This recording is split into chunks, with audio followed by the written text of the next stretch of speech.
Bismillahirrahmanirrahim. Assalamualaikum warahmatullahi wabarakatuh.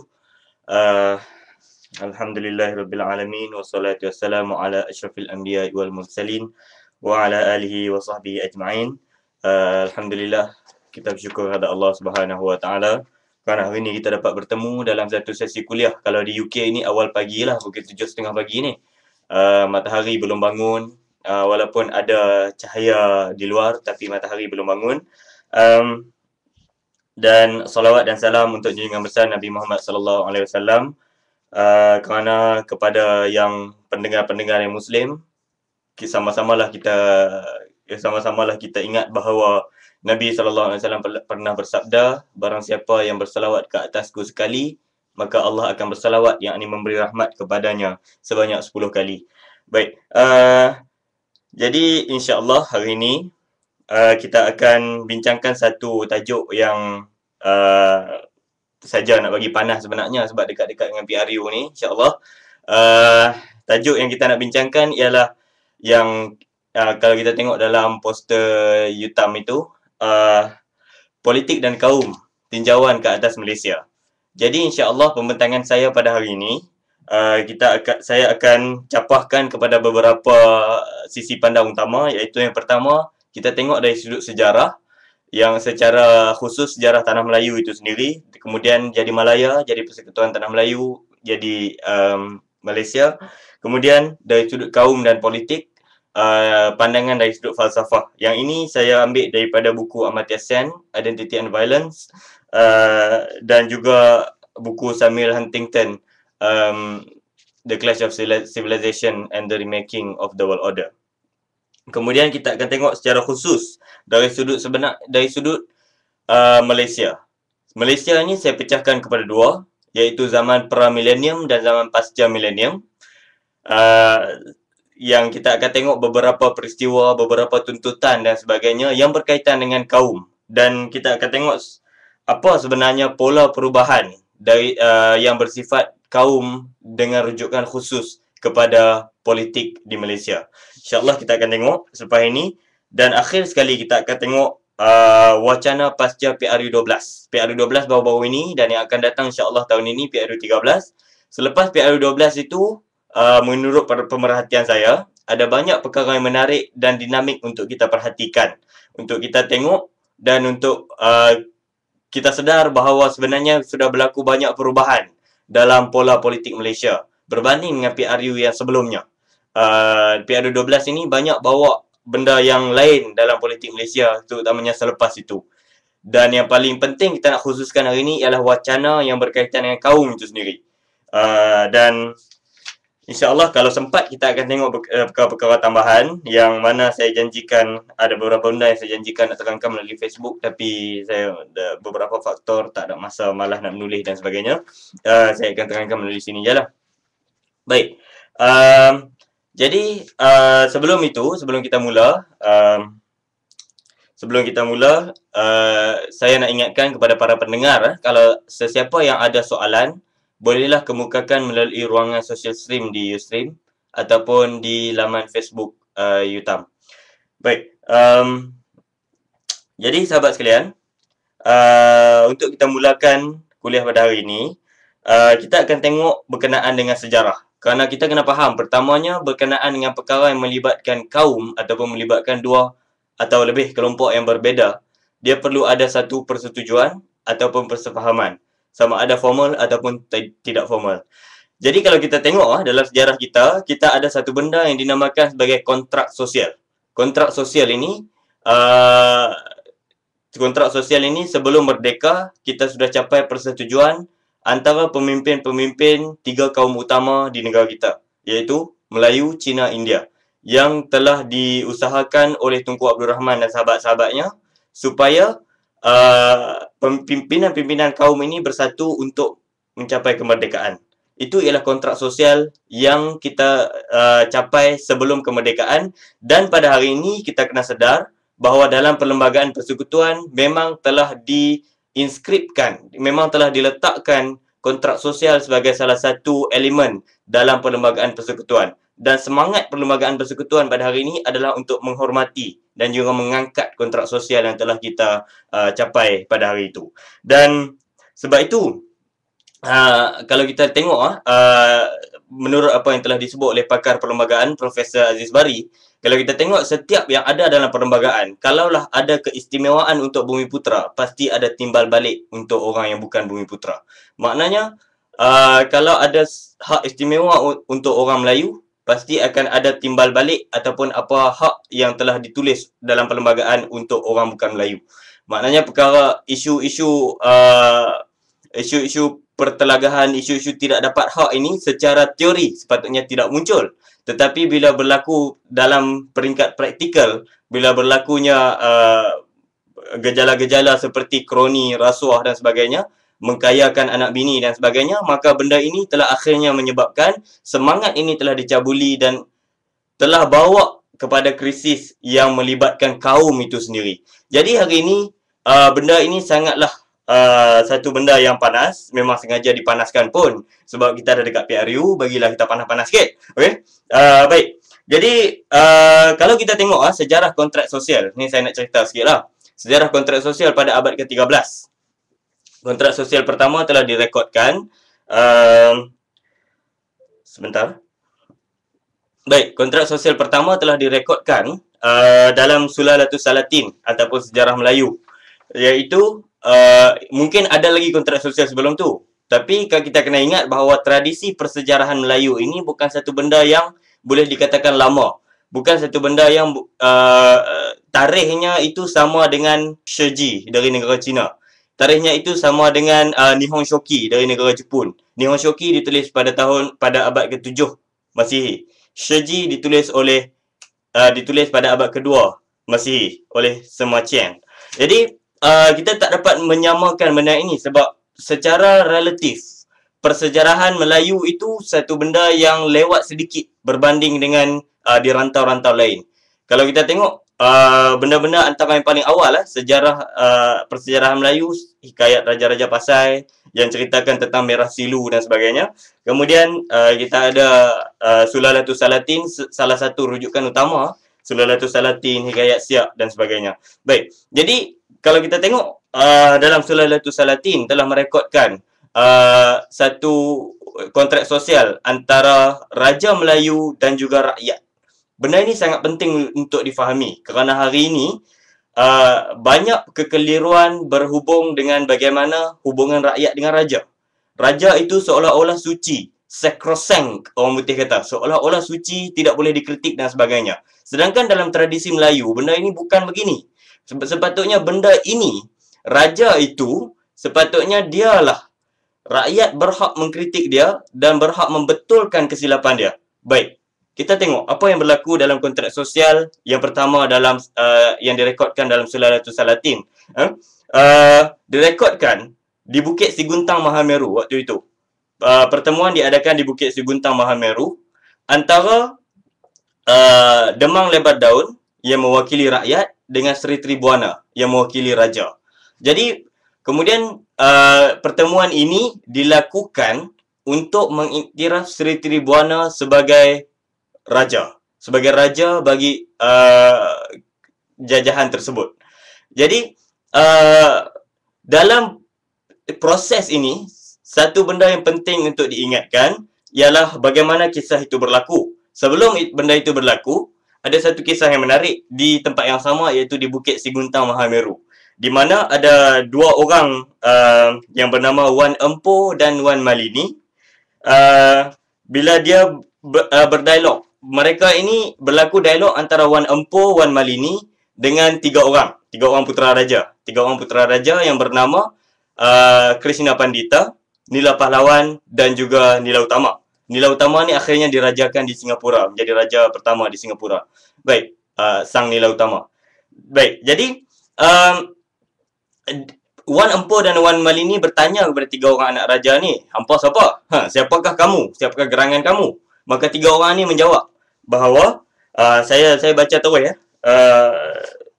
daripada buku. Mereka menjawab bahawa adapun kami ini bukan daripada jin dan peri, dan bukan kami dari bangsa Indra, bahawa adalah bangsa kami ini daripada manusia.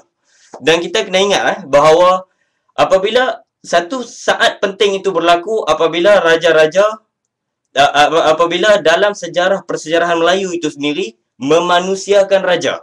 Memanusiakan raja, memang raja itu manusia, ya. Tapi cara kita cara kita meladeni idea raja pada hari ini ialah seolah-olah raja itu malaikat ataupun Tuhan. Padahal benda ini salah. Dalam tradisi persejarahan Melayu itu sendiri, raja itu manusia dan mereka berhak dikritik. Okey, hari ini kemudian kita akan tengok selepas itu pula waktu perjanjian Wa'dat antara Demang Lebar Daun dengan Seri Tribuana, apa yang berlaku ialah perjanjian ini merupakan persetujuan untuk merajakan Seri Tribuana dan juga Demang Lebar Daun menjadi wakil kepada rakyat. Apa yang disebut? Iaitu poin utamanya ialah raja berjanji untuk berlaku adil kepada rakyat dan rakyat berjanji untuk taat kepada raja. Kalau raja melakukan kezaliman kepada rakyat atau mengaibkan rakyat, maka negeri akan binasa. Sekali lagi saya baca. Apa yang disebut oleh Demang Lebar Daun, dia punya quote Demang Lebar Daun dalam perjanjian tersebut ialah dari Sulalatus Salatin.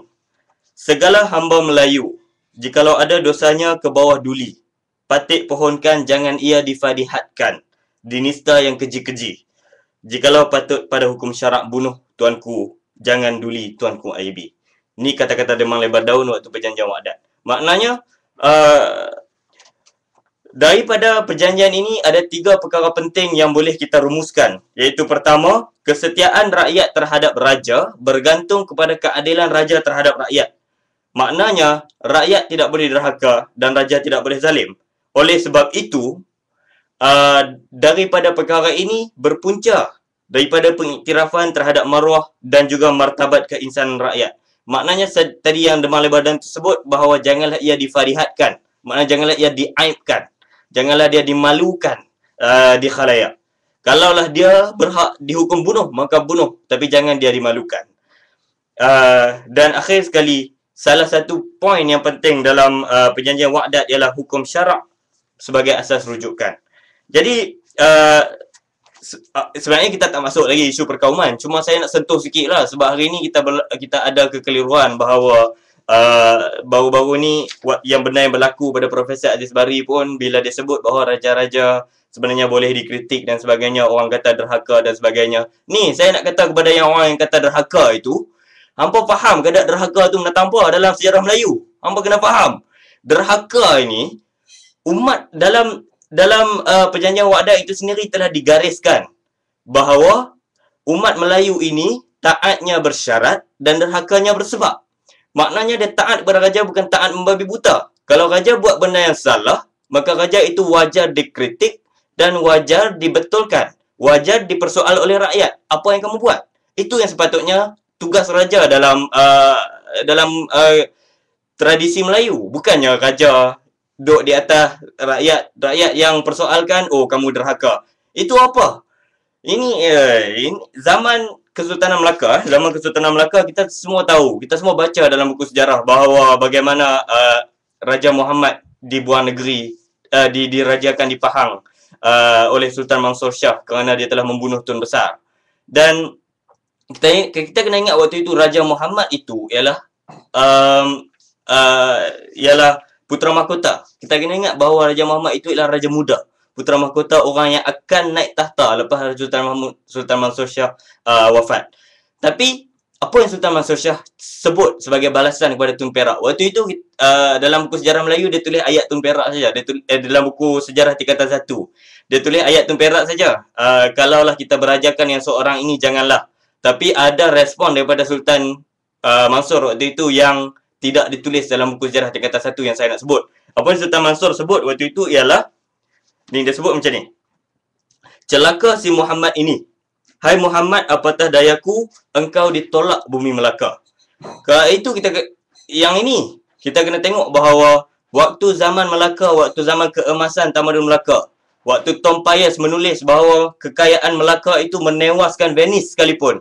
Waktu zaman itu raja kita mengangkat keadilan. tapi waktu hari ini kita katakan mengkritik raja itu derhaka. Ini apa? Tradisi Melayu itu kamu baca dulu sebelum kamu kata orang derhaka mudah-mudah. Jadi, sorry, emosi sikit bila cakap politik. Biasalah, cakap politik memang menaikkan emosi. Jadi, sebab itu kita kena ingat bahawa ilmu pengetahuan itu penting. Supaya kita tidak diperbodohkan oleh orang lain.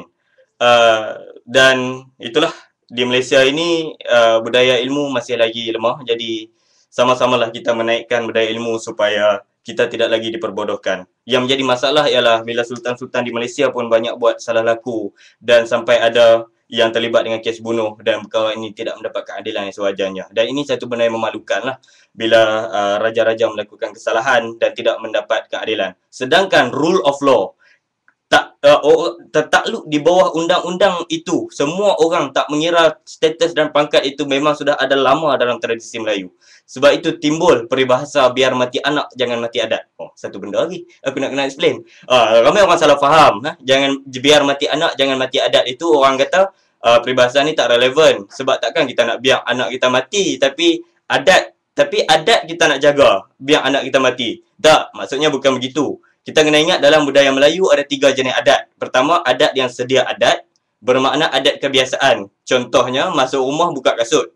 Yang kedua, adat yang diadatkan, bermakna undang-undang. Dan yang ketiga, adat istiadat, bermakna adat yang dilakukan bila ada satu majlis atau peristiwa tertentu. Contoh, istiadat pertabalan raja, istiadat perkahwinan dan sebagainya. Jadi, yang peribahasa ni maksudkan ialah adat yang kedua, iaitu adat yang diadatkan undang-undang. Maknanya, kalaulah anak kita melakukan kesalahan dan dia layak dihukum bunuh, biarlah anak kita dihukum bunuh daripada undang-undang dicabuli. Itu maksud peribahasa biar mati anak, jangan mati adat. Kalau anak kita pun buat kesalahan, undang-undang tetap akan dijalankan. Itu semangat rule of law yang telah diwarisi dalam tradisi Melayu yang hari ini kita nampak dicabuli. Kroni-kroni menteri-menteri lepah. Raja-raja lepah. Rakyat bawah semua kena. Jadi ini satu benda kezaliman yang kita perlu ubah di Malaysia. Baik. Baik, jadi sahabat sekalian, bila kita sebut tentang kontrak sosial tentang kisah yang saya sebutkan sebentar tadi, bolehkah kita buat kesimpulan bahawa legitimasi penguasa dalam budaya Melayu asas dia ialah keadilan. Maknanya, seperti yang telah saya sebut tadi, rakyat Melayu ini setianya bersyarat, derhakanya bersebab. Maknanya, prasyarat untuk rakyat taat kepada pemerintah dilegitimasikan oleh rakyat untuk sebagai pemerintah di atas adalah bertunjangkan kepada keadilan. Bermakna dalam konteks hari ini, kalau pemerintah buat benda yang zalim, maknanya kita kena turunkan dia, kita kena ubah pemerintah yang kita ada pada hari ini. Baik, jadi sahabat sekalian, kita akan teruskan kepada bila kita sebut tentang kontrak sosial antara kaum, yang seperti yang telah saya sebutkan sebentar tadi, maknanya kita kena faham dalam sejarah kita ada kontrak sosial, bagaimana hubungan antara kaum yang berbeza di negara kita telah pun didefinisikan oleh Perlembagaan Persekutuan dan juga segala yang menerangkan, menafsirkan Perlembagaan Persekutuan ini sendiri melalui akta-akta dasar dan sebagainya.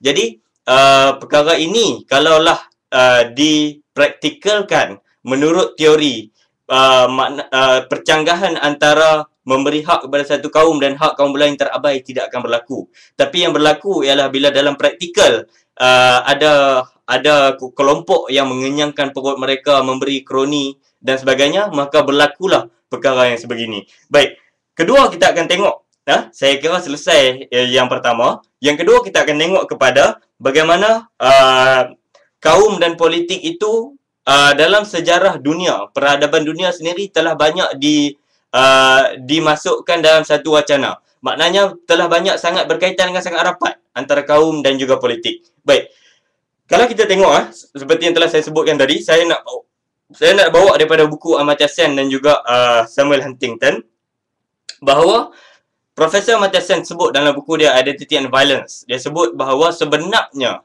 uh, bagaimana kita menanggapi isu kaum itu sendiri amat berkaitan dengan bagaimana pola politik itu akan terjadi. Sebagai contoh, kebanyakan konflik yang berlaku di dunia disebabkan oleh kita menanggapi perbezaan antara kita dengan kelompok yang lain, antara kita dengan kaum yang lain. Bagaimana terjadinya pemisahan Pakistan daripada India dan pemisahan Bangladesh daripada Pakistan. Benda itu berlaku bila berlaku percanggahan antara dua kelompok yang berbeza. Kalau Pakistan dengan India, Muslim dengan Hindu. Di mana Amartya Sen merupakan salah seorang yang melihat dengan mata sendiri pembunuhan, peristiwa bunuh-membunuh itu berlaku. Dan benda ini sangat mengecewakan kerana bila kita tengok bila kita menafikan hakikat bahawa kita ini sebenarnya ada multiple identity. Kita menafikan hakikat bahawa kita ini identiti kita banyak dan adalah tidak wajar untuk kita menyempitkan identiti kita hanya bersatu atau dua identiti sahaja. Kalau saya kata saya ini Islam, saya ini Muslim dan juga Melayu. Tapi benda ini satu benda yang tidak wajar kerana bila kita sempitkan identiti kita itu, bermakna kita akan melihat orang dengan identiti yang lain sebagai orang yang berbeza. Sedangkan banyak persamaan kita dengan orang yang lain yang menuntut persefahaman antara kita dengan orang yang lain itu. Dan ini penting untuk diingatkan. Kerana kalau kita tengok bagaimana dalam wacana ilmu sekalipun, apabila kita menyempitkan definisi antara satu kelompok manusia kepada apa yang disebut oleh Samuel Huntington dan dibidas oleh Amartya Sen sebagai civilizational confinement, kita meletakkan satu civilization, satu tamadun sebagai satu kayu ukur kepada kemanusiaan, maka perkara itu merupakan satu perkara yang berbahaya kalau dia dibawa ke peringkat yang menjadi satu definisi kepada identiti. Dia tidak salah menjadi definisi kepada identiti, tapi dalam masa yang sama perlunya diingatkan bahawa identiti manusia itu bukan sahaja didefinisikan melalui satu ataupun dua kelompok yang dia berada di dalamnya. Jadi kita kena ingat sebab itu bila kita tengok dalam apa yang dibawa oleh Amartya Sen dalam buku Identity and Violence ini, dia sebut bahawa dia tak setuju bila orang sebut India itu satu bahagian daripada Hindu civilization. Dia tak setuju. Sebabnya di India merupakan satu negara yang ada penduduk Islam kedua terbesar di dunia selepas Indonesia. Jadi sebab itu dia tak setuju bila sebut India sebahagian daripada Hindu civilization. Dan bila kita sebut sebagai contoh, dan juga kita selalu menafikan hakikat asimilasi budaya dalam setiap tamadun yang ada di dunia.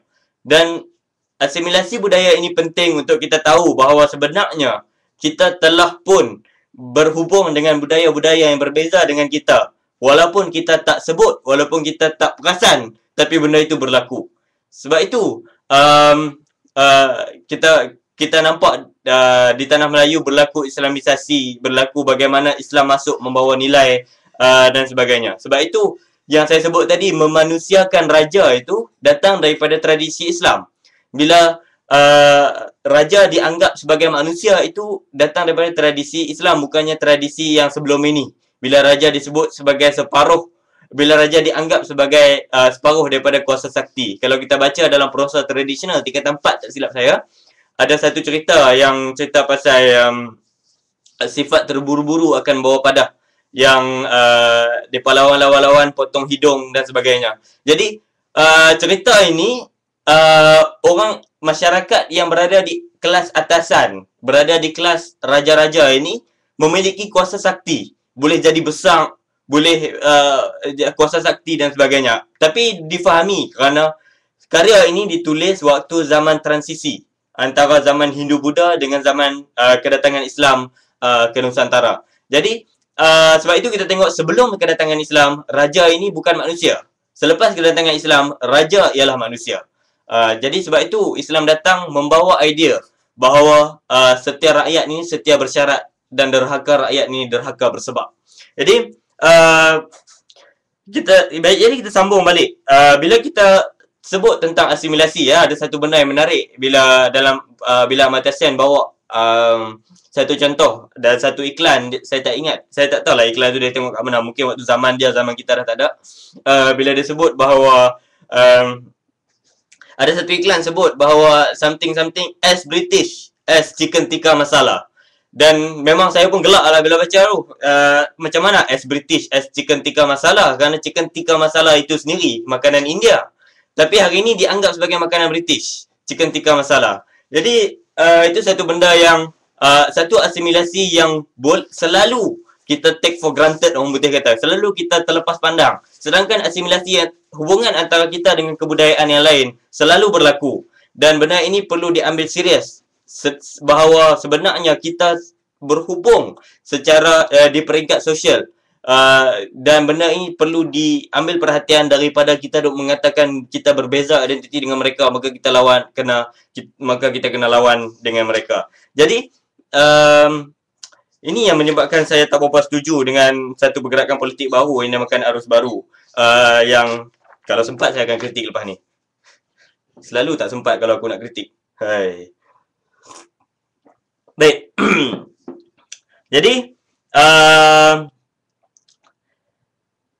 Jadi saya kira sudah selesai berkaitan dengan kaum dan politik, dan kalau kita nak kira tentang politik perkauman, saya boleh katakan bahawa boleh dikatakan di semua negara yang ada masyarakat berbilang kaum di dunia ini pasti ada parti politik yang bawa agenda perkauman.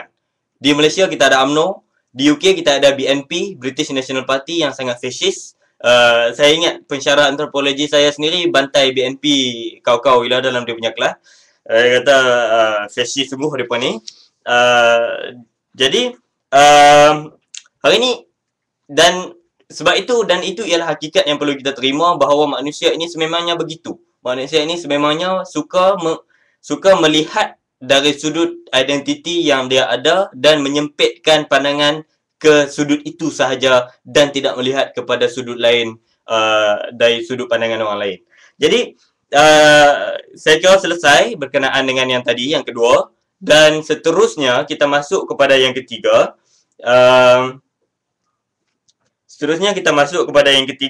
Iaitu sejarah di Malaysia. Ini saya nak ringkaskan lah sebab banyak gila benda-benda dalam sejarah Malaysia ni yang sepatutnya kita cakap.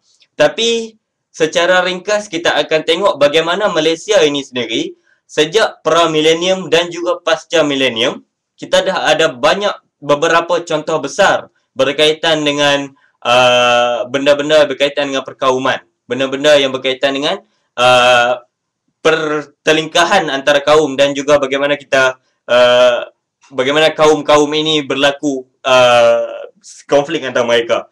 Pertama kita akan tengok, saya rasa semua orang tahu berkenaan dengan rusuhan kaum tahun 1969 antara Melayu dan juga Cina.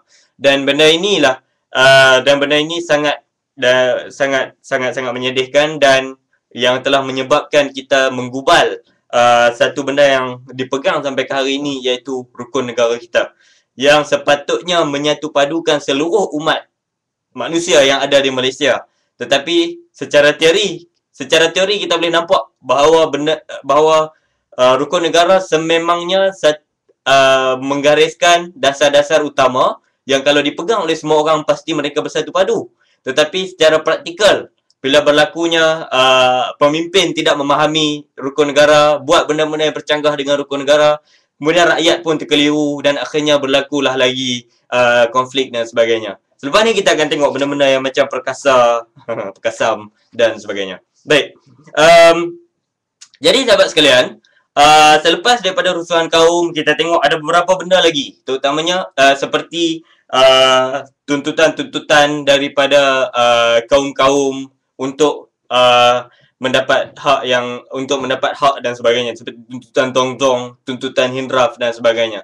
Jadi benda ini, tuntutan yang disalurkan ini sepatutnya kita raikan dengan dialog dan juga wacana yang bersifat terbuka. Kerana media Malaysia pun satu. Tapi media dia bergantung pada pemimpin. Maknanya yang salah pemimpin Malaysia lah.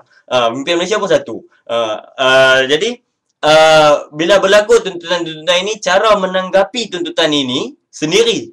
Bila berlaku di Malaysia, kita selalu mengambil sisi agresif.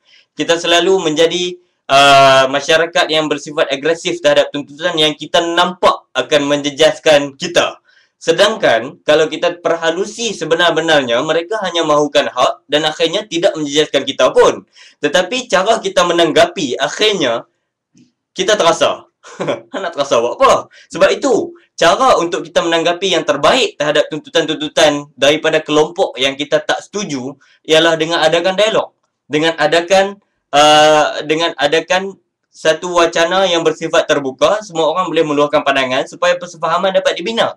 Kerana seperti yang telah saya sebut dalam kuliah pendidikan saya baru-baru ini, iaitu masalah antara kaum di Malaysia ialah berakar umbi daripada persefahaman antara mereka. Bermakna tidak ada persefahaman sebenar antara kaum ini dan juga kaum ini. Memang kita tak dapat, memang kita akui lah bahawa ada tempat-tempat yang hidup dengan harmoni, tapi kebanyakan tempat di Malaysia, bagaimana orang Melayu masih ada persepsi terhadap orang Cina dan India. Bagaimana orang Cina ada persepsi terhadap orang Melayu, orang India dan sebagainya. Dan benda ini berakar umbi daripada persefahaman. Tidak ada persefahaman, maka akan berlakulah benda-benda seperti kita ada persepsi yang pelik-pelik terhadap orang lain. Kerana awal sekali kita tidak bersedia untuk berdialog dengan mereka. Apa yang sebenarnya mereka tak puas hati dekat kita dan apa sebenarnya kita tak puas hati dengan mereka tidak disuarakan secara berdepan. Akhirnya persepsi ini akan membawa kepada perasaan-perasaan yang tidak perlu dan sifat-sifat perkauman yang akhirnya menggeruhkan suasana lagi. Dan benda ini perlu dititik beratkan oleh sesiapa sahaja yang menjadi pemerintah selepas ini, sama ada Barisan Nasional ataupun Pakatan Rakyat, bahawa dialog itu sangat penting. Sebab zaman lambakan maklumat ini, anda tak boleh lagi mendoktrin siapa-siapa pun dengan idea anda. Anda tak boleh lagi gunakan TV sebagai alat untuk mendoktrin orang lain sebab internet sudah terbuka luas. Jadi zaman lambakan maklumat ini, janganlah buat strategi yang silap. Banyakkan dialog dan juga tindakan menuju kepada persefahaman yang lebih jitu. Baik, dan seterusnya kita tengok selepas daripada tuntutan itu, kita ada beberapa lagi seperti Kampung Medan, peristiwa Kampung Medan pada tahun 2001. Peristiwa ini berlaku antara Melayu dengan India. Apabila Melayu dalam satu kawasan perumahan. Sebab itu, seperti yang saya sebut tadi, dia punya puncanya ialah persefahaman. Bila kita tengok peristiwa Kampung Medan, dalam satu kawasan perumahan ada Melayu, ada India. Geng Melayu buat majlis kahwin. Geng India ada majlis pengebumian. Jadi pada satu ketika nak dijadikan cerita dalam di Kampung Medan ini, ada seorang India bawa motosikal dalam keadaan mabuk dan akhirnya telah melanggar orang yang pergi ke kenduri kahwin. Dan benda ni telah menyebabkan kemarahan orang Melayu dan berlakulah pergaduhan antara Melayu dan juga India di Kampung Medan pada waktu itu. Dan dari sudut pandang saya, benda ini pertamanya diakibatkan daripada persefahaman apabila dua majlis yang sangat berbeza tujuannya diadakan pada hari yang sama. Boleh saja perkahwinan itu dibuat pada hari yang lebih awal, ataupun boleh jadi juga ditangguhkan 2-3 hari untuk memberi laluan kepada majlis pengebumian itu. Dan juga boleh saja pengebumian itu dilakukan pada waktu yang berbeza dan sebagainya. Tapi mesti ada beberapa benda lain yang ada dalam pemikiran orang-orang di sana yang menyebabkan dua majlis terpaksa dilakukan serentak, dan itu kita serahkan kepada mereka lah bagaimana benda itu mahu diselesaikan. Jadi dan ya, bila kita sebut bahawa persefahaman merupakan satu titik mula ke arah toleransi, sebab itu bila kita tengok bahawa adanya kumpulan-kumpulan berbeza yang kita tak dapat nafikan bahawa setelah 50 tahun kita merdeka, dan kita merdeka dengan persefahaman antara pemimpin-pemimpin kaum, bukan antara kaum, antara pemimpin-pemimpin kaum.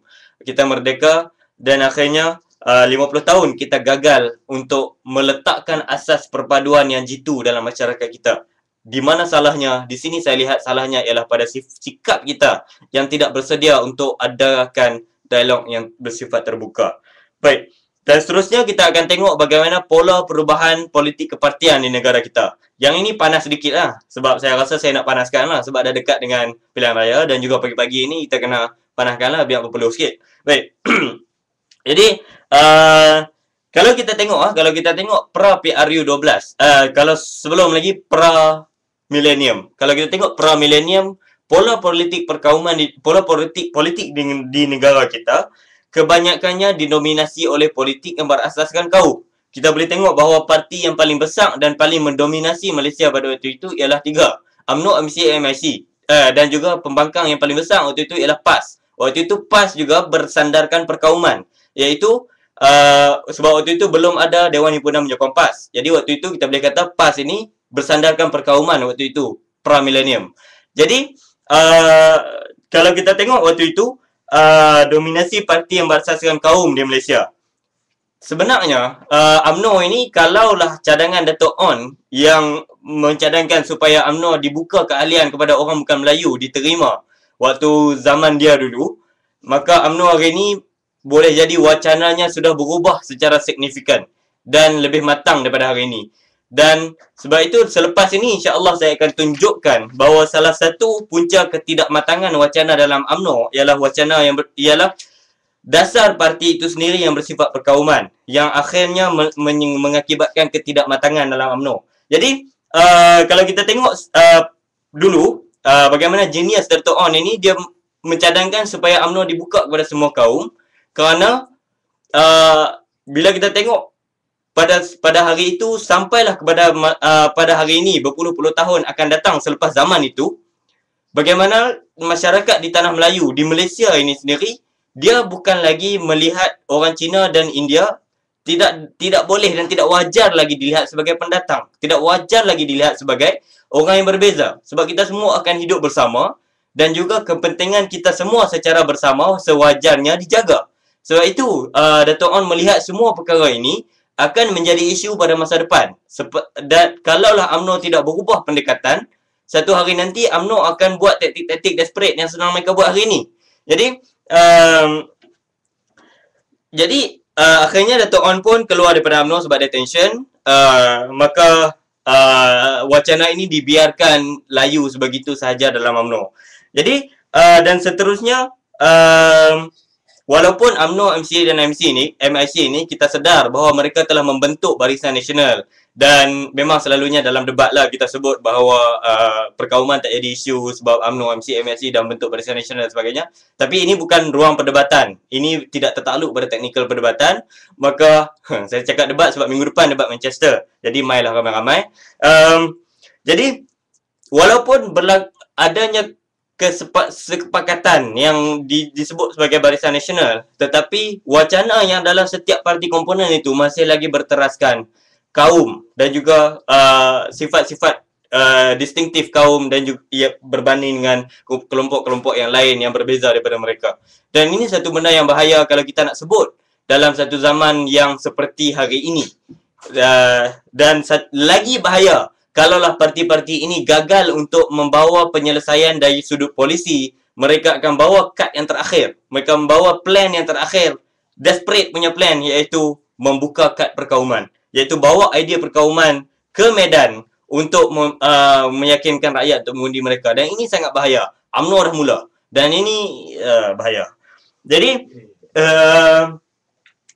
sahabat sekalian, bila kita tengok pasca milenium pula, pasca milenium kita dah selesai dengan pra-milenium, kita dah tengok kita akan tengok selepas kita masuk ke era milenium, muncul parti-parti yang terbuka kepada semua kaum. Kita nampak mula dia punya dominasi. Contohnya seperti PKR mula wujud.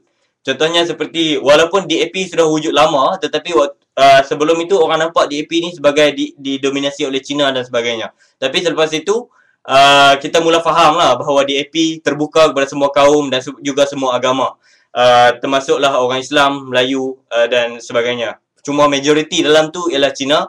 Jadi sebab itu nampak seperti dominasi Cina. Dan PAS mewujudkan Dewan Himpunan Menyokong PAS, dan kita nampak dinamik PAS ni satu parti yang sangat dinamik. Dalam sepanjang 50 tahun penubuhan, dia melalui banyak perkara yang mengakibatkan perubahan dari sudut struktur ataupun dari sudut mekanisme pergerakan PAS itu sendiri.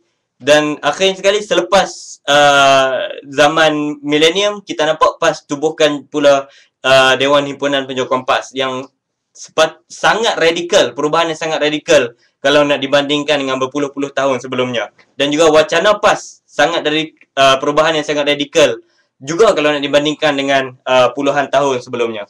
Jadi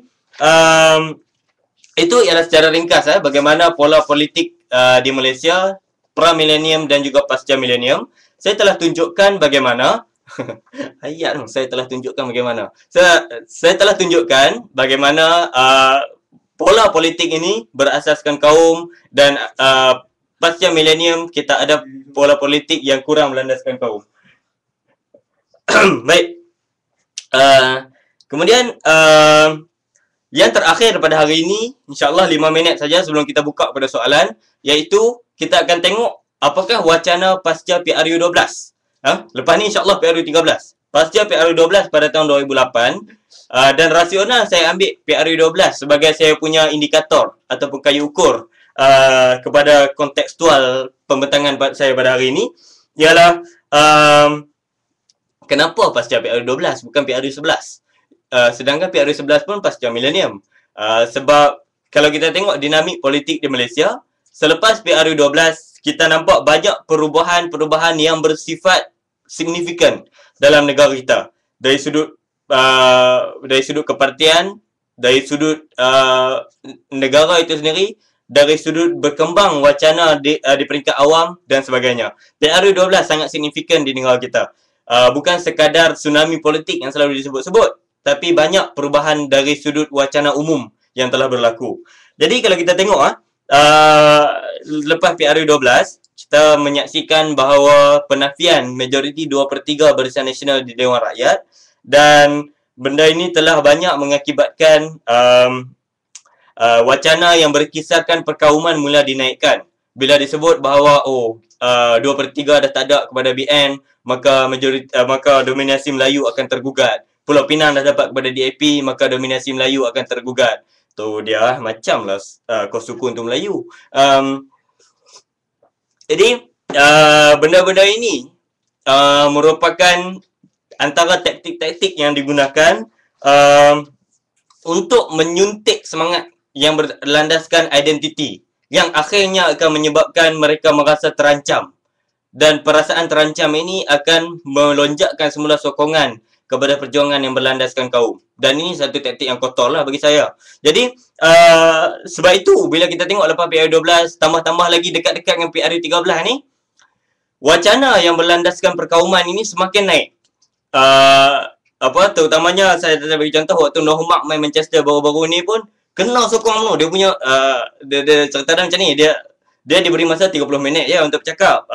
Dia sepatutnya sejam, sesi itu sejam. Kemudian kita jemput Datuk Noh Omar untuk memberikan ucapan selama 30 minit. Sebab 30 minit lagi kita nak buka untuk soalan audiens. Tapi dia bubuh 50 minit kempen saja. Lepas tu lagi 10 minit baru dia nak cakap pasal dia punya tajuk ucapan. Sepatutnya ucapan itu berkenaan dengan pengundi luar negara. Apakah tanggungjawab anda sebagai pengundi luar negara, dan apakah sebenarnya saluran yang boleh anda suarakan sebagai pengundi luar negara, bagaimana anda dapat mengundi di luar negara dan sebagainya. Itu yang dia kena sampaikan. Tapi 50 minit dia bubuh kempen UMNO ya. Apa punya perangai.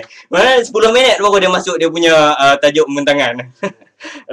Kemudian waktu dia buka soalan, saya pun bangun, saya bubuh 4 soalan. Dan ada 2 lah yang boleh jawab dengan betul, 2 yang saya tak puas hati, tapi sebab saya dah fed up, tak apalah, biar pilih kat dia. Jadi waktu Nohmak main Manchester hari tu pun kad perkauman dimainkan. Bila dia sebut kena sokong UMNO, sebab kalau tak sokong UMNO Pakatan menang. Bila Pakatan menang orang Melayu habis. Logik apa yang hang pakai ni Datuk? Kan? Saya tanyalah hati lah, hang pakai logik apa sebenarnya ni? Kalau kita tengok dalam strata kaum antara Barisan Nasional dan juga Pakatan Rakyat, sama aja. Sedangkan kalau kita tengok jumlah ahli parlimen antara Pakatan Rakyat dengan Barisan Nasional, ahli parlimen Pakatan Rakyat lebih banyak Melayu daripada kalau nak dibandingkan dengan Barisan Nasional. Jadi calon-calon yang diletakkan oleh Pakatan Rakyat yang Melayu, yang lawan dengan bukan Melayu daripada Barisan Nasional, dan akhirnya bukan Melayu daripada Barisan Nasional menang. Ada statistik yang baru-baru ini disenaraikan bagaimana Pakatan Rakyat bawa calon Melayu dan Barisan Nasional bawa calon bukan Melayu dan Barisan Nasional menang. Jadi isu perkauman sepatutnya tak ditimbulkan kalaulah rakyat menyelidik statistik sebegini.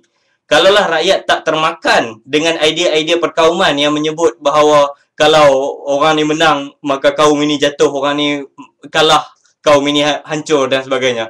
Jadi perkara-perkara sebegini tak sewajarnya berlaku. Maka sebagai rakyat selidikilah dengan sebaiknya sebelum anda melangkah ke medan pilihan raya. Jadi sebab benda ini, retorik-retorik perkauman ini, selagi parti-parti kaum ini wujud, confirm akan ada lagi di Malaysia. Ya, dan benda ini satu benda yang bahayalah, terutamanya untuk orang yang kurang menyelidik. Baik, kemudian seperti yang telah kita sebut tadi,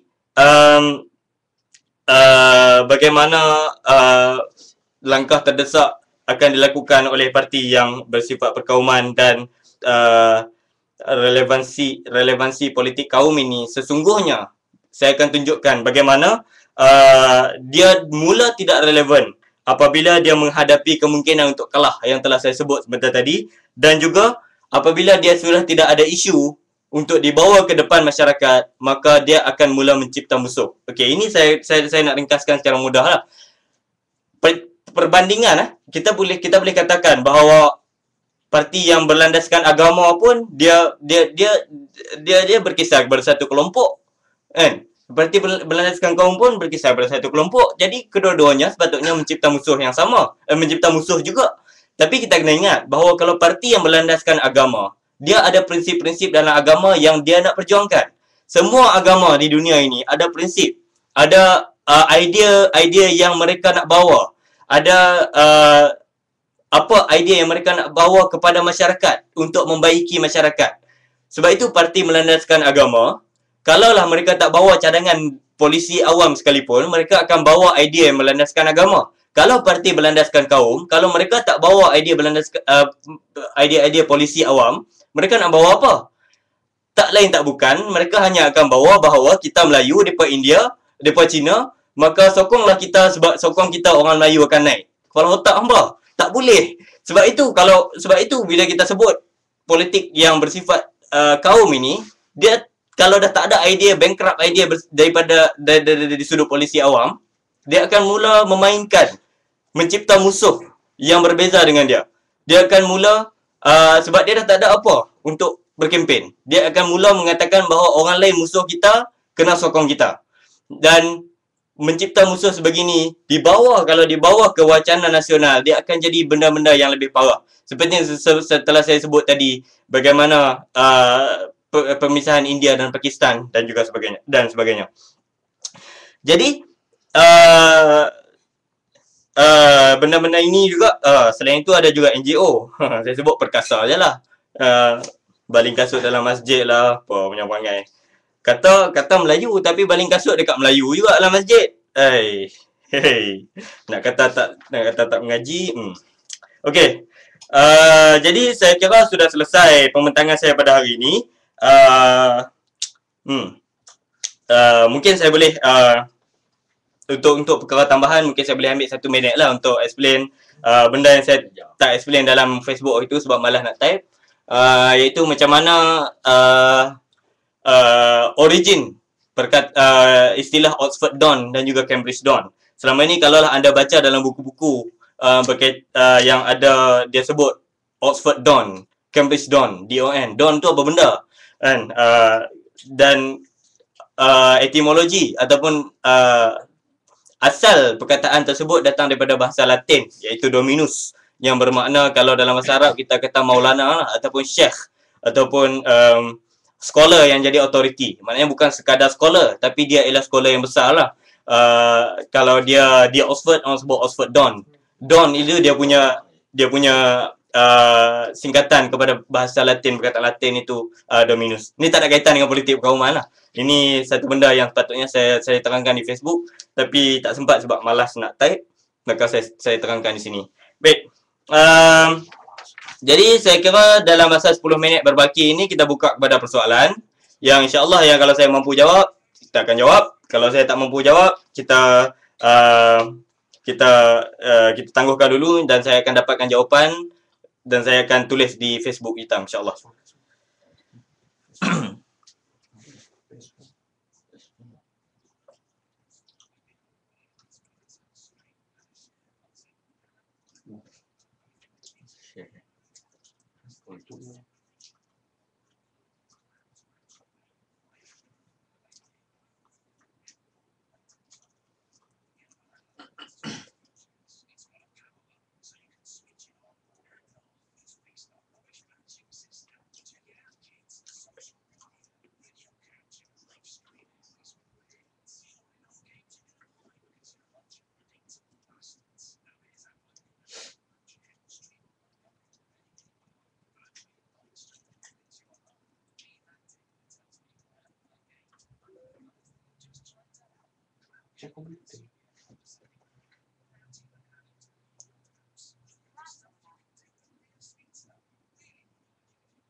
Soalan daripada Cem.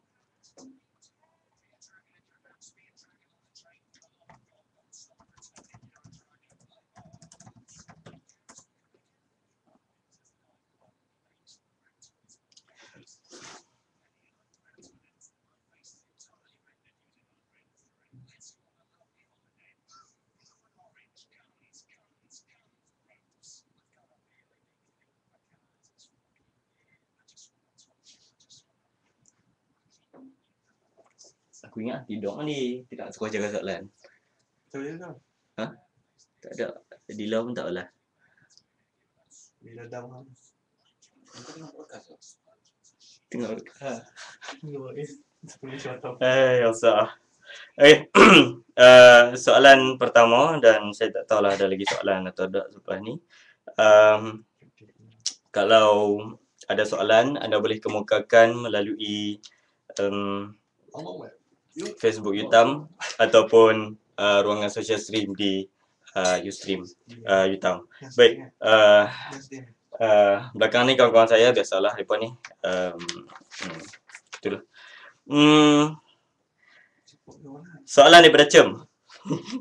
Soalan daripada Cem Kamal Haziq, iaitu setuju ataupun tidak hak keistimewaan Melayu dihapuskan? Dia faham soalan. Baik, pertamanya kita kena faham apa itu hak keistimewaan Melayu yang telah termaktub dalam perlembagaan dan apa itu hak-hak yang sewajarnya ada pada kaum-kaum lain. Dan pada saya, kalau kita melihat kepada apa yang sepatutnya dijalankan mengikut perlembagaan,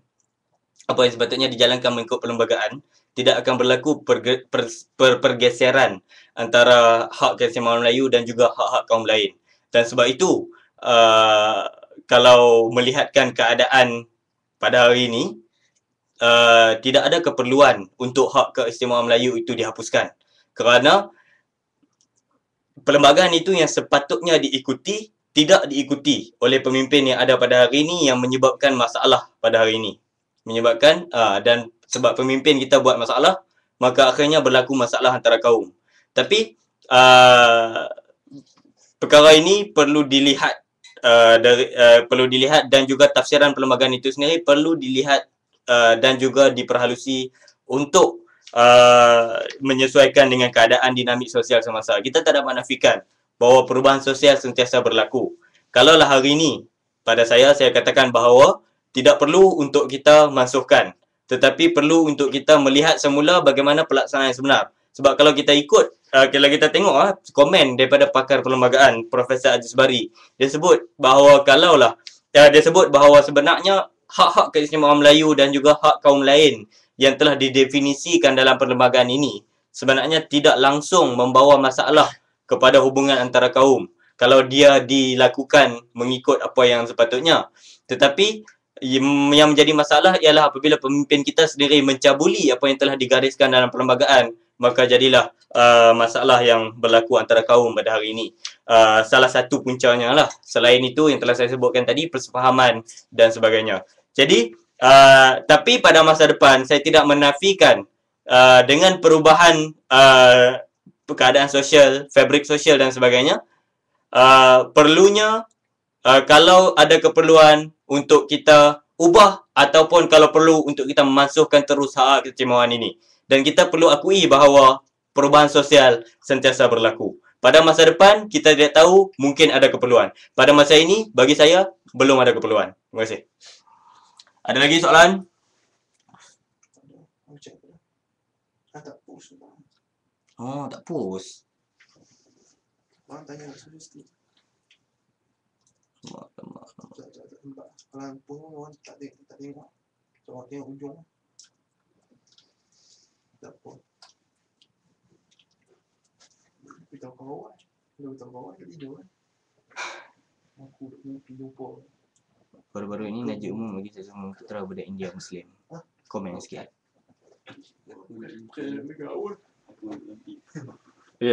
Ada soalan kedua.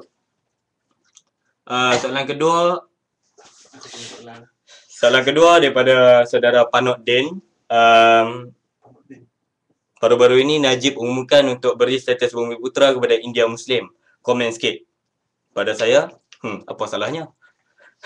Sebab benda-benda yang berkaitan dengan masyarakat ini, benda-benda yang berkaitan dengan sosial ini seperti yang telah saya sebutkan sebentar tadi, kalaulah ada keperluan untuk kita ubah, kalaulah ada keperluan untuk kita jalankan dengan cara yang berbeza daripada apa yang disebut dalam undang-undang yang ada yang digubal puluhan tahun lalu, dan kalaulah dan setakat ini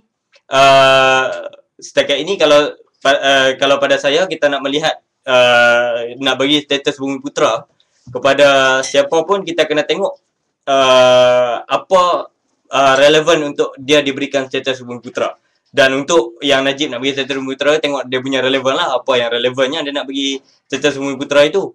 Tapi kalaulah pada saya kita nak bagi status bumi putera kepada siapa pun, ataupun kita nak samakan hak semua orang pun, tidak ada masalah kalaulah ada keperluan.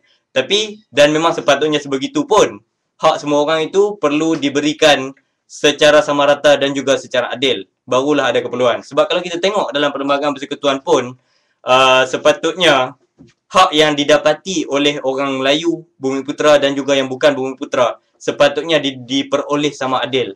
Tetapi pemimpin yang telah mencabuli perlembagaan menyebabkan banyak benda yang telah dilakukan dengan tak betul. Ada lagi soalan? Soalan. Soalan live. Soalan saya. Aku rasa macam dah cukup masa. Jadilah. Start pun. 3.5. Saya nak tanya soalan sikit berkaitan dengan konteks Malaysia. Aku Ini boleh tanya soalan live. Okey. Soalan daripada tes cubaan suara. Tes cubaan suara 1 2. Tes. Tes cubaan suara 1 2. Tes 1 2. Tanya dia. Boleh tanya soalan? Tak. Saya nak tanya berkaitan dengan bagaimana sebenarnya DAP ni walaupun dikatakan tidak melambangkan parti yang dominasi Cina, tapi dari segi pilihan raya baru ni, dari pilihan raya parti sendiri, dia tengok bahawa berlakunya kebanyakan Cina. Dari segi pihak jawatan tertinggi biasanya Cina. So makanya kita akan timbul persoalan bagaimana parti yang dikatakan bersifat Malaysia ini, tapi ketika jawatan tertinggi ini kebanyakan Cina. Dan ini juga berlaku dalam PKR mungkin agak kurang sikit, tapi DAP paling obvious. Macam mana agak? Terima kasih untuk soalan daripada saudara Imran. Saya rasa saya dah sentuh benda ni tadi. Saya kira saya dah sentuh benda ini tadi bila saya terangkan mengenai DAP. DAP dari sudut perlembagaan dan dari sudut bagaimana mekanisme dia bergerak ialah satu parti yang boleh dianggotai oleh semua kaum, semua agama tanpa mengira siapa pun anda. Tetapi yang menjadi majoriti dalam DAP ialah Cina. Dan disebabkan itu, bila adanya pemilihan parti, bila adanya pemilihan calon dan sebagainya, tak dapat tidak akan ada majoriti yang menyokong calon pos-pos tertinggi dalam DAP itu adalah daripada Cina. Dan benda ini satu benda yang ialah kalau kita nak sebut perkauman dari sudut persepsi masyarakat situ sendiri memang wujud. Tetapi dari sudut perlembagaan parti itu sendiri, kalaulah katakan kalau berlaku secara realiti, kalau orang Melayu masuk DAP ramai-ramai, boleh saja nak naikkan pemimpin daripada Melayu, tidak ada masalah dari sudut perlembagaan dan juga mekanisme DAP dan sebagainya. Tapi yang menjadi persoalan pada hari ini bukanlah DAP itu secara seketoi, secara DAP itu sendiri mencabul hak keistimewaan orang Melayu lah seperti yang banyak disebut pada hari ini.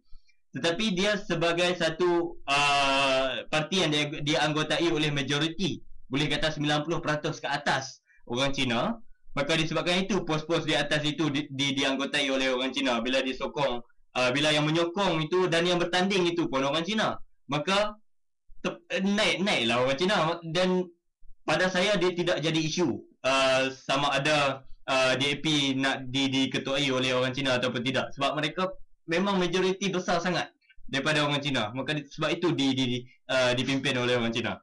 Jadi jadi saya kira kita tamat dulu di sini selepas sejam. Ada lagi soalan satu. Soalan daripada Lijol 5, komen pasal arus baru. Oh dia komen pasal arus baru. Okey saya. Baik, saya nak komen secara ringkas sajalah sebab masa kita dah nak habis. Baik, pertamanya saya nak persoalkan arus baru ini bawa agenda apa sebenarnya? Kerana kalau kita tengok secara dari sudut pandangan politik dan juga kekuasaan, power politics, kita dapat lihat bahawa arus baru ni sebenarnya tak ada gagasan pun yang dia nak bawa. Dia tak bawa apa pun. Dia hanya ada nama dan dia hanya ada kita undi calon muslim berwibawa. Kerana kalau undi calon muslim berwibawa, hak-hak muslim akan dipertahankan. Dan saya kira kesimpulan ini ialah kesimpulan yang naif dan juga gagal memahami realiti Parlimen Malaysia daripada arus baru. Tapi saya faham lah mereka baru nak masuk politik, biasalah tu kesimpulan yang naif. Jadi kalau kita tengok bila arus baru memperkenalkan mereka punya gerakan politik, saya dah sebut tadi, kita persoalkan tidak ada gagasan. Apa dasar yang mereka ingin bawa? Apakah benda yang lebih baik untuk polisi, ekonomi, apa yang lebih baik untuk dasar negara, pendidikan dan sebagainya yang mereka ingin bawa? Tidak ada langsung. Apa yang mereka sebut kembali kepada apa yang kita sebut tadi berkenaan dengan identiti. Siapa kamu dan siapa dia? Kamu kena sokong dia sebab dia sama dengan kamu. Sebab dia calon muslim berwibawa dan juga dia Melayu. Maka kamu Melayu muslim, kamu kena sokong dia. Jadi benda ini satu benda yang sangat kabur sebagai satu indikator ataupun kayu ukur untuk memilih pemimpin. Dan sebab itu saya secara peribadi tidak ada masalah untuk siapa pun buat parti baru, untuk siapa pun masuk politik, kerana itulah dasar demokrasi. Kalau saya nak buat parti Hazman Handsome pun tidak ada masalah untuk masuk politik. Tapi yang menjadi masalah dan juga dasar kritikan saya ke atas arus baru ini ialah bila mana arus baru ini tidak ada gagasan apapun yang dia bawa. Dia tak bawa apa pun. Dia hanya kata calon muslim di bawah. Lepas tu duk syok sendiri. Itu satu. Yang kedua, daripada semantik nama arus baru itu, saya nak komen. Bila kita sebut arus baru, cuba pecahkan arus dan baru. Apa itu arus dan apa itu baru? Arus okeylah, kita faham lah. Mungkin dia nak simbolisasikan gerakan, simbolisasikan satu momentum dan sebagainya. Tapi baru itu menimbulkan persoalan di benak saya. Iaitu pertama, apa yang menjadikannya baru? Saya persoalkan apa yang menjadikannya baru. Adakah perjuangannya baru? Kalau kita nak kata perjuangannya baru, perjuangan yang bawa agenda Islam dan Melayu ini sudah pun lama. Pas puluhan tahun dulu dah sebut tentang Islam dan Melayu. Kalau tentang Melayu, UMNO dah sebut dari dulu sampai sekarang. Kalau tentang Islam, PAS sedang sebut sekarang. Jadi, apa yang barunya? Lepas tu, kedua, bila disebut apa yang menjadikannya baru, seperti dia akan mulakan dulu kepada soalan yang lain.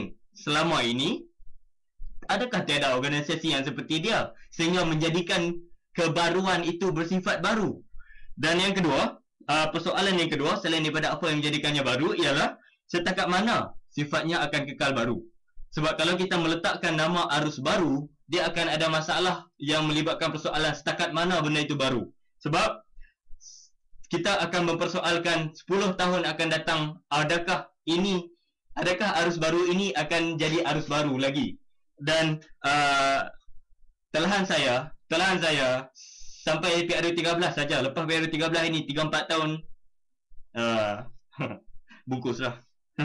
Jadi kecuali kalau mereka mengubah dasar perjuangan, kecuali kalau mereka ada agenda yang jelas untuk dibawa kepada rakyat dalam arena politik, insya-Allah mereka tidak akan bungkuslah. Kalau seperti hari ini perjuangan yang mahu dibawa selepas PRU13, insya-Allah 3-4 tahun bungkus. Baik. Yang seterusnya, pada pendapat saudara, bagaimana sekolah kebangsaan membawa perpaduan?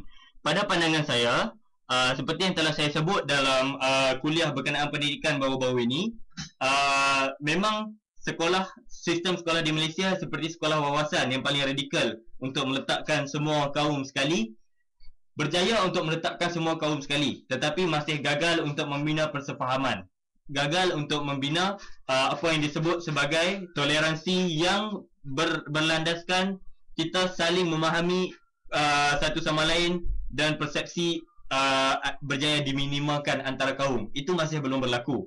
Tapi kita tak dapat nak meletakkan kesimpulan yang bersifat solid lagi terhadap sekolah wawasan, kerana sekolah wawasan ini belum pun sampai 10 tahun dia beroperasi. Daripada tahun 2004, dia mula tahun 2004.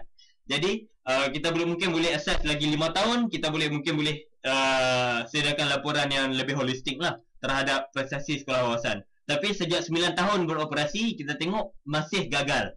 Tapi mana tahu dalam 5 tahun akan datang ke dia boleh bawa perubahan yang betul-betul bagus kepada negara kita. Kita tak tahu. Baik. Jadi saya kira setakat itu saja. Kita dah pun lewat 10 minit daripada masa kuliah habis. Semoga semua yang saya sampaikan ini bermanfaat untuk kita bersama. Dan kepada yang layak mengundi PRU13, selidikilah dahulu sesiapa pun yang anda mahu undi. Dalam demokrasi, anda ada pilihan yang bebas untuk pilih sesiapa sahaja. Tapi dalam masa yang sama, buatlah penyelidikan terhadap siapapun yang anda ingin undi. Jadi kalau ada siapa-siapa yang tak puas hati, ada soalan lain dan sebagainya, boleh suarakan di Facebook Yutam ataupun melalui Facebook saya yang saya terbuka. InsyaAllah kalau saya malas nak type, saya akan sebut di kuliah Yutam seterusnya. Dan macam itulah insyaAllah. Jadi kita akhiri dengan salawat ke atas Nabi SAW. Allahumma salli ala Sayyidina Muhammad wa ala alihi wa sahbihi wa barik wa sallim. Imran, sila jangan nakal. Behave. Assalamualaikum warahmatullahi wabarakatuh.